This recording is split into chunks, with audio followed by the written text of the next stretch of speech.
Tecnicamente, ela é definida como uma energia liberada por um átomo quando um elétron vem para camadas mais internas desse átomo, inclusive quando ele é capturado por esse átomo.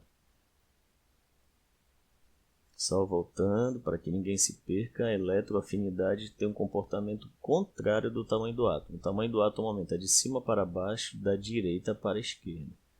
A eletroafinidade da esquerda para a direita e de baixo para cima. Eletronegatividade é a capacidade que o átomo possui de atrair para si o par de elétrons compartilhado com outro átomo. Eletronegatividade, olha só. Nas famílias e nos períodos, a eletronegatividade cresce conforme o elemento apresenta o menor raio atômico, com exceção dos gases nobres, pois a atração do núcleo pela camada de valência será menor. Explicando em pormenor é o seguinte: quanto menor o átomo, mais próximos os elétrons que estão fora vão ficar do núcleo. Então, quanto mais próximo eles ficarem do núcleo, mais eles vão adentrar para o átomo e, portanto, mais energia vão liberar. Lembrando que quando nós estamos falando sobre a questão da emissão da luz, a espectroscopia, quanto mais próximo do núcleo o elétron está e ele sai de uma região mais próxima para uma região mais distante, ele vai liberar mais energia. Então, moral da história, quem libera mais energia sempre vai ser os átomos pequenos.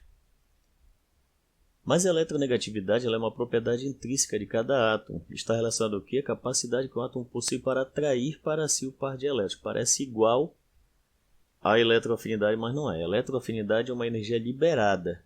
E ela é mais liberada por átomos pequenos, ou seja, ela vai gerar ânion. A eletronegatividade também vai gerar ânion, só que ela não é uma energia liberada, é uma tendência que os átomos pequenos têm para atrair e ganhar, portanto, elétrons.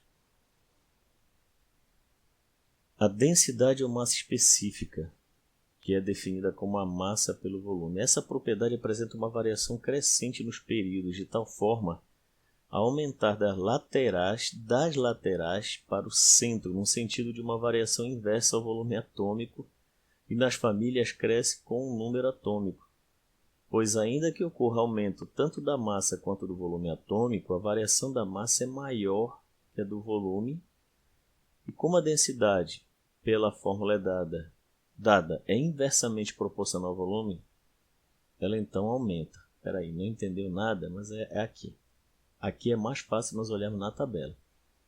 Os elementos mais densos, aqueles que são pesados, eles se encontram pesados, quando eu digo assim, pesados por quantidade de matéria por volume.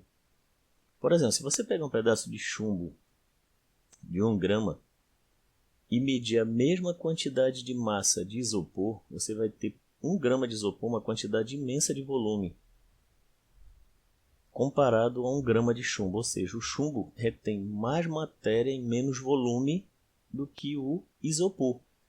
Significa dizer que o chumbo é uma substância muito densa. A densidade ela aumenta sempre para o centro e para baixo. Por quê? Olha só, essa propriedade apresenta uma variação crescente nos períodos. Tá? De tal forma aumentar das laterais para o centro, no sentido de uma variação inversa ao volume atômico e nas famílias. Tá? Cresce com o número atômico, pois ainda que ocorra aumento tanto da massa quanto do volume atômico, a variação da massa é maior do que a do volume. Então a moral da história é a seguinte: mesmo átomos sendo grandes, a massa dele aumenta muito mais rápido que o volume dele. E aí o que é que acontece?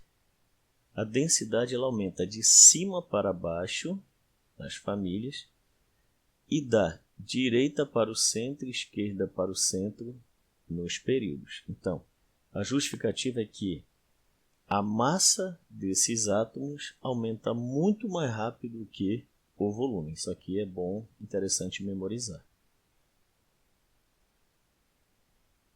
As temperaturas de fusão e ebulição. Temperatura de fusão é a temperatura na qual o material passa do estado sólido para o líquido, a temperatura constante, enquanto a temperatura de ebulição já é a passagem do estado líquido para o estado de vapor ou gasoso. Quero lembrar que tem bem diferença entre gasoso e vapor, mas não vou entrar no mérito agora para não confundir ninguém.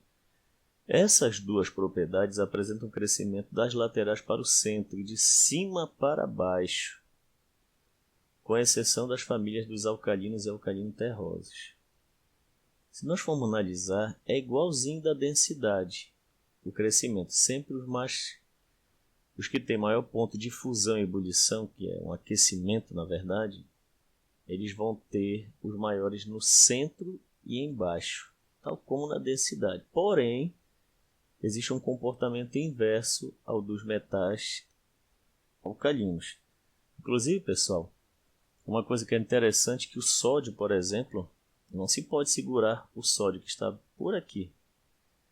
O lítio, o sódio, por quê? Porque esses elementos eles reagem tão violentamente com o oxigênio que a impressão que você tem é que eles derretem. Tá? Eles são muito reativos. Então, os pontos de fusão e ebulição, temperaturas de fusão e ebulição aumentam das laterais para o centro e de cima para baixo, com exceção dos metais alcalinos, que os maiores pontos de fusão e ebulição estão em cima. Volume atômico.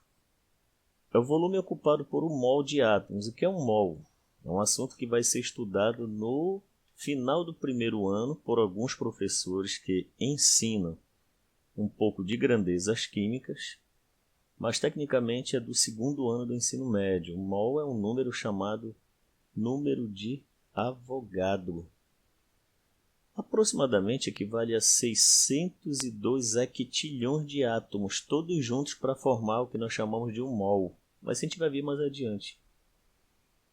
É o volume ocupado por um mol de átomos do elemento no estado sólido e é calculado dividindo-se a massa molar do elemento em questão pela sua densidade. Tecnicamente é a massa pela densidade, tá? Aqui, por exemplo, o cobre tem uma massa na tabela, você pode olhar lá, massa atômica 63,546. Isso aqui, na verdade, a gente não vai falar agora o que é massa atômica, o que é átomo-grama, porque se confunde um pouco o aluno agora. E a densidade dele, que é medida 8,920. Tem até experimentos simples para se determinar aproximadamente a densidade. Então, o volume atômico dele é 7,124 centímetro cúbico por mol. Aqui o volume atômico já tem o seguinte comportamento. Do centro para as laterais aumenta e continua de cima para baixo. O volume atômico sempre vai aumentar de cima para baixo. Lembrando que no caso da densidade, a massa aumenta mais rápido que o volume. Então, esse aqui é o comportamento. Então, se eu pegasse, por exemplo, este elemento e este aqui, tecnicamente eles teriam mais ou menos pela simetria quase que o mesmo volume atômico. Tá? Eles estão no mesmo nível.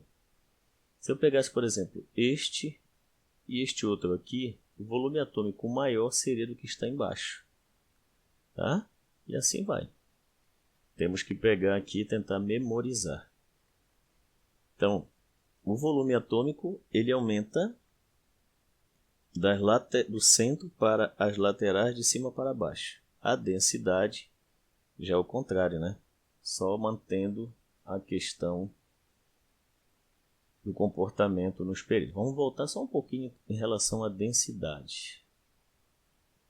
Olha, a densidade aumenta das laterais para o centro e de cima para baixo. Muito bem. Os pontos de fusão e ebulição. Das laterais para o centro e de cima para baixo. Como na densidade, com exceção de quem? Aqui, essas duas propriedades apresentam o crescimento das laterais para o centro e de cima para baixo. Com exceção das famílias dos alcalinos e alcalinos terrosos, que são essas duas famílias. Que é de baixo para cima. Que o volume atômico já é de cima para baixo, continua a tendência, com exceção do comportamento aqui nos períodos, que é do centro para as laterais. Vamos lá. eletropositividade. É o contrário da eletronegatividade, né? É uma propriedade relacionada à tendência que um átomo apresenta para perder elétrons numa ligação química ou numa interação eletrostática, como no caso dos sais. Constitui um indicativo do caráter metálico de elemento, por ser oposto da eletronegatividade. Quanto mais eletronegativo um elemento, mais ele se apresenta não metal. Quanto mais eletropositivo um elemento, mais metálico ele é. Os elementos metálicos, os não metais, ou melhor dizendo, os mais eletronegativos estão aqui nessa região. Já os eletropositivos é o contrário, estão para cá. Olha, do flúor para o frâncio, todos com F, né? Os mais eletronegativos estão embaixo e à esquerda. Os mais eletropositivos, para não errar aqui.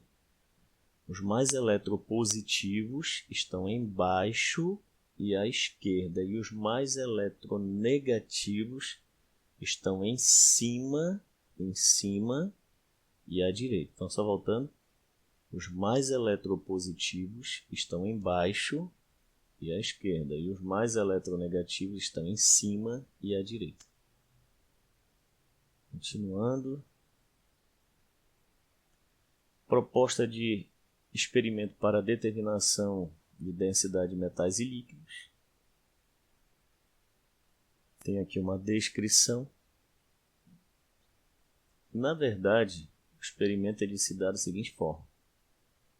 Ver se eu pego aqui a figura.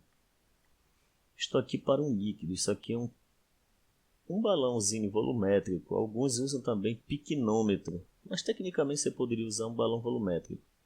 Você coloca um volume de líquido aqui dentro dele, e como ele tem uma marcação, você sabe o volume do líquido.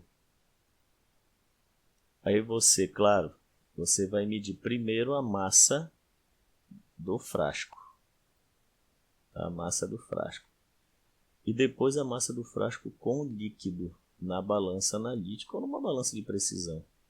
A diferença entre a massa do frasco e do líquido menos a massa do frasco dá a massa do líquido. Como você sabe o volume,